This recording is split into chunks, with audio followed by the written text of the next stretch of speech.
Saya sendiri nanti istri saya marah lagi. Mama. Ada yang bisa bantu nggak? Karena 5 bulan ini yang penting bahwa bisa dengan apa yang diproses kayaknya ini makin mesra dan sayang banget.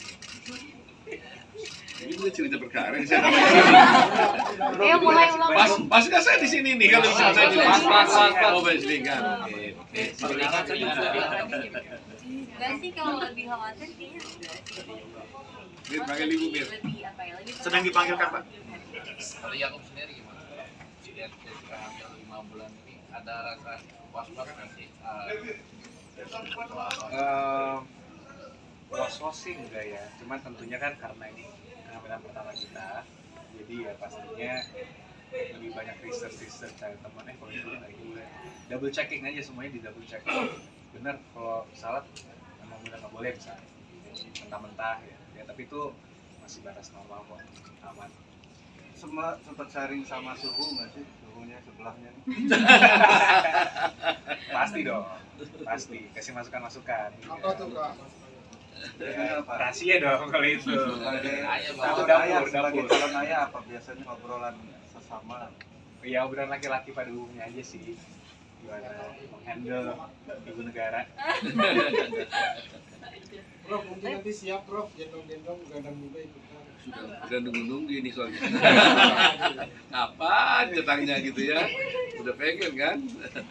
Udah berapa tahun? Bayangin di umur 28 tahun, berarti udah 28 tahun yang lalu saya sudah tidak pernah gendong apalagi ya cucu kan. Ya udah juga ya, yang lain-lain ada mantu apa udah gede-gede juga semua gitu loh. Kayaknya kayak aku nggak perlu babysitter dan ditutup ke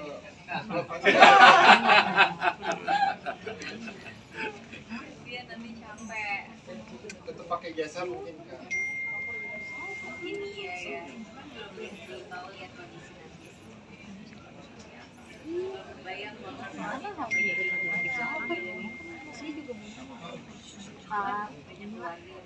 tapi kan ini anak pertama, apakah sudah ada kayak latihan parenting atau apa gitu? Baca-baca buku aja sih. Beda Kak, soalnya kan tadi Kakak bilang mau ngurus anaknya sendiri, maunya gitu.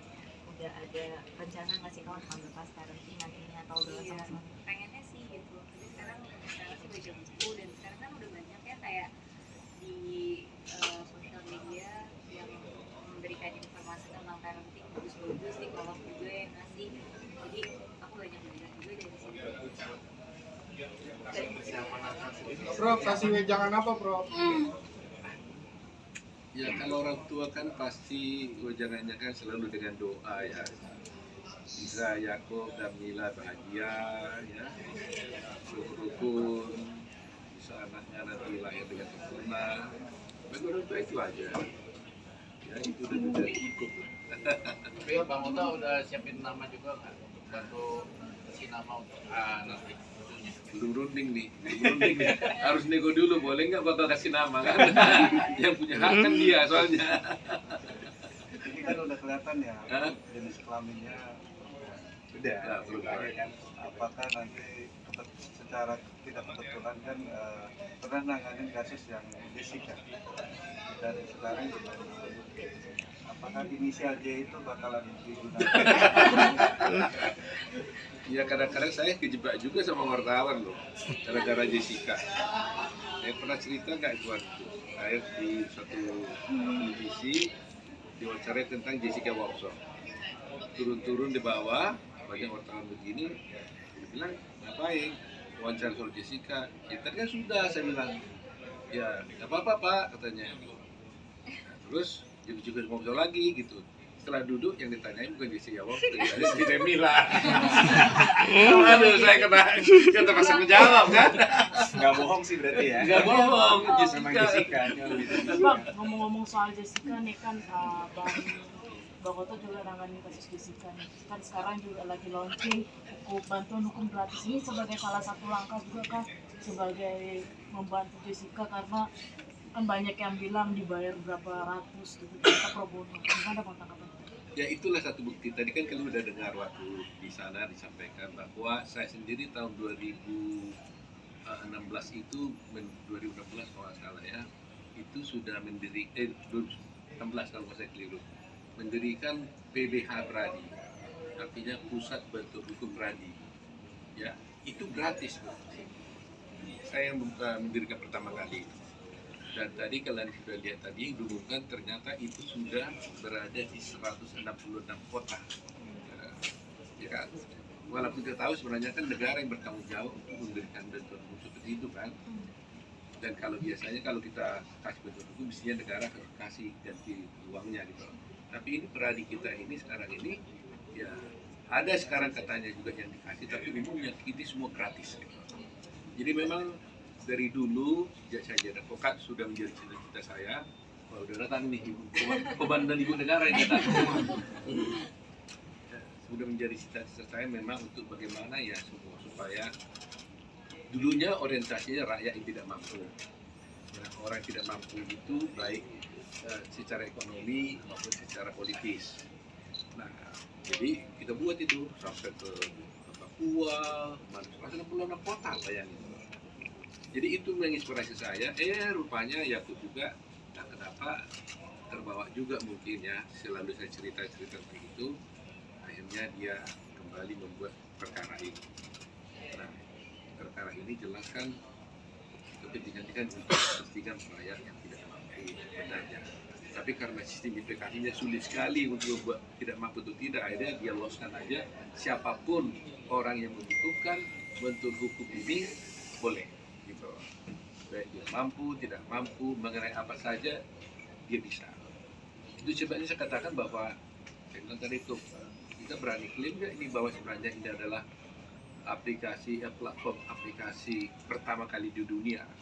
Rasanya iya, karena ini pertama kali yang platform bidang jasa hukum gratis dan real time. Ini buat ya. Yang lain-lain ada pasti kayak chatting, misalnya. Ini real time, orang bicara, orang klik langsung bicara di situ. Dia tinggal pilih, oh saya masalah saya perburuan, dia klik, oh dilihat ahli perburuan, dia klik langsung bisa bicara langsung dan bisa minta konsultasi hukum. Selanjutnya, kalau kemudian mereka cocok, kemudian dia pengen menuju orang sejarah lawyernya, silakan di luar sana. Dan perkara tidak dapat uang apa-apa pun dari situ. Nah, misi utamanya itu. Jadi saya yakin dan percaya ini akan mengalami kesuksesan, dalam arti akan banyak mencari keadilan yang kalau ini udah tahu nanti dia tidak akan pusing lagi. Bayangkan kalau dia ada masalah hukum dia cari pengacara, ya kan? Berkelahi anak-anaknya aja pun dia bingung. Dia sudah tanya pada perkara, ya. Jadi Markus nanti akan hilang, karena Markus itu kalau ada Markus, ya kalau dia kan tanya perkara, betul nggak ini apresiasi orang ini? Pasti kan hilang kan gitu.